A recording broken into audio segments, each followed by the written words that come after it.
Hi, I'm Dave Vizard from behaviorsolutions.com, and I'd like to welcome you to my webinar, Keeping It Simple, Ways to Create a Presence in the Classroom. I'll be giving you a range of tips on how to successfully create a presence in your classroom.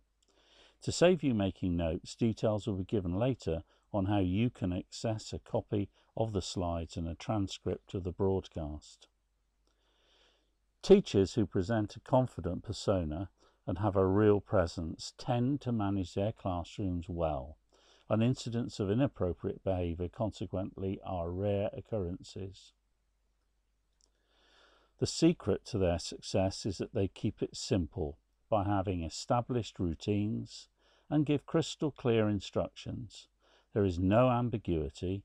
Pupils know exactly what is expected of them. There is a consistency in their language, response and follow-up involving the use of consistent consequences. Pupils will always try to test their teacher when meeting them initially. Teachers who are most successful manage those initial challenges effectively and avoid any sign of weakness or vulnerability, and are firm and friendly, but always avoid adopting a pleading tone. The key areas that I've found that are essential for creating a presence in the classroom, and which I will discuss in the webinar, are 1. Owning your space and correct positioning. 2. The importance of vocal tone. 3. Using non-verbal communication to your advantage. And the areas we'll look at in this particular section will be appropriate use of eye contact, use of non-verbal cues, effective use of silence, achieving congruence between verbal and non-verbal communication, and also adopting appropriate postures and managing gestures. And the last area, 4, building rapport. Number 1, owning your space and correct positioning. It is essential to own your territory in your teaching space.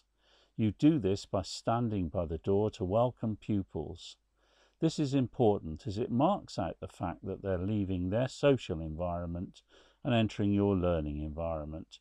Greet them and establish eye contact. When speaking to the whole class, stand in a position where you have a wide field of vision. You can scan the whole class, rather like the beam of light from a lighthouse. Where you stand to do this is important. Do not have any barriers in front of you, for example a table, or be holding books to your chest, as these can be signs that you are nervous. Have an open posture. It is also important to stand in your power position. We all have a dominant eye, and it is best to stand in a position where it is used to the best effect. If you are right-eye dominant, you would stand in a position on the left-hand side of the room, where you would scan the group from left to right, thereby using your right eye the most. To identify your dominant eye, hold your index finger on one hand at arm's length and line it up with a distant object. Then open each eye in turn, leaving the other eye closed. The eye that is open, when your finger stays in line with a distant object, is your dominant eye. Teachers who are most effective use the whole area of their classroom, patrolling all areas. This is rather like an actor who commands the whole of their stage during a performance. Teachers should visit all areas frequently, and they should avoid having no-go areas. You can create presence by using proximity and level, moving towards and standing alongside pupils slightly inside their 46 centimetre personal space bubble and saying nothing. This is a highly effective tool. Sometimes it is better to crouch or sit alongside when discussing points with them. Teachers also use spatial anchoring, where they stand in a different location in the room to give different messages. For example, they will stand in a particular position when sanctioning or highlighting inappropriate behaviour, or for issuing rewards, or for the plenary session at the end of a lesson. The importance of vocal tone, area 2. The way we speak can have an effect on the way we are perceived. Often, when stressed or challenged, we speak in a high-pitched voice at the upper end of our vocal cord range. Speaking at the lower end of this range is important, as it gives the impression of control and authority. On average, we use about 125 words per minute when speaking in public. Speaking quicker than this will give the impression of being nervous. So it is important to slow down our speech and to use periods of silence while scanning the room. Varying the volume of speech to match specific circumstances is also useful.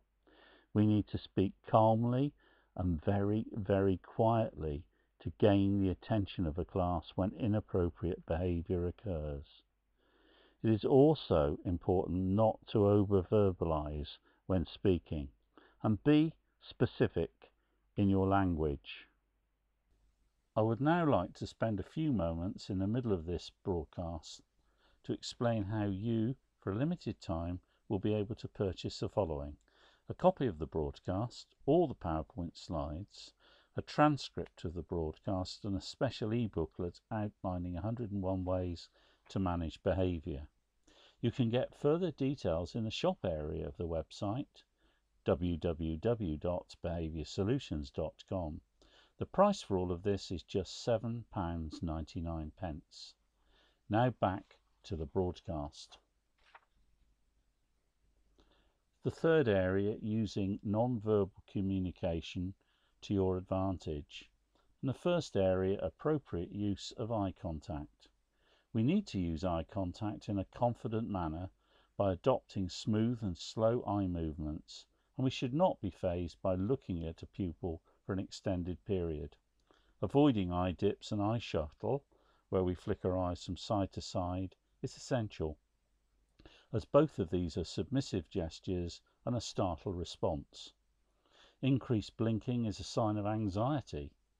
20 blinks per minute is normal. When anxious, this increases by 4 or 5 times, so we need to control our blink rate. We need to keep the focus of our gaze in the triangular area between the centre of the forehead and the pupil's eyes, as this will keep us in control of the interaction. Engaging in longer eye contact with the influencers in the class is a useful strategy. Developing facial expressions where we narrow our eyes or lower our eyebrows are controlling expressions. Use of non-verbal cues. We all use a range of non-verbal cues with pupils, which carry clear, unspoken messages, a direction or a reminder. These include thumbs-up gestures to show approval, clicking fingers, clapping hands to get the attention of a group, or pointing at your watch to indicate that time is being wasted. Effective use of silence.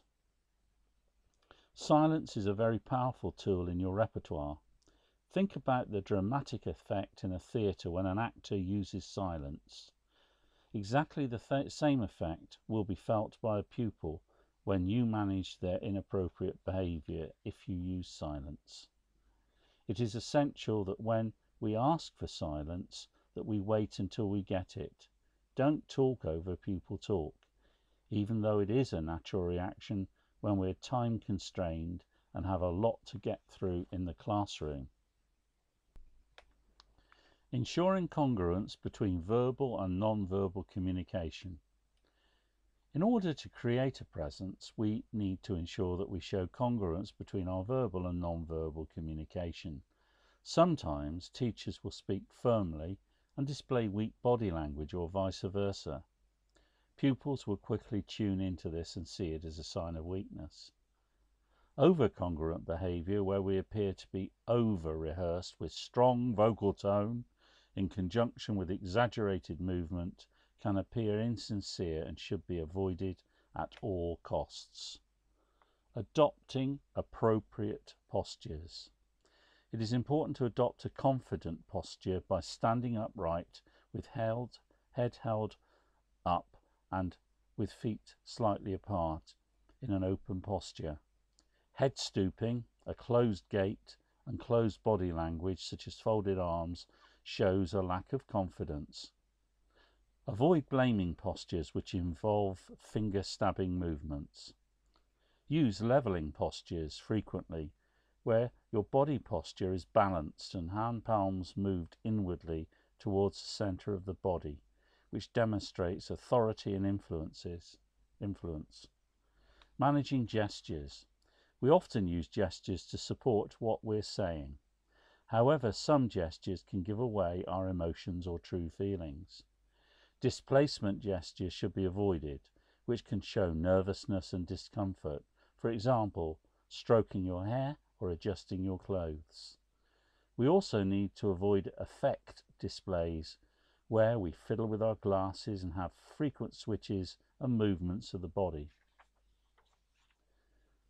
The fourth and final area, building rapport. Developing rapport is making a two-way connection between you and the pupil. By mirroring body language and style of vocal delivery, you can give a feeling to the pupil that they're being understood. There are a range of things that we can do to help build rapport with pupils. These include matching body language. This involves you copying the body language. So for example, if they rest their left hand under their chin, you should do the same on your body. Mirroring body language involves adopting a mirror image. This time you would put your right hand under your chin, developing a mirror image.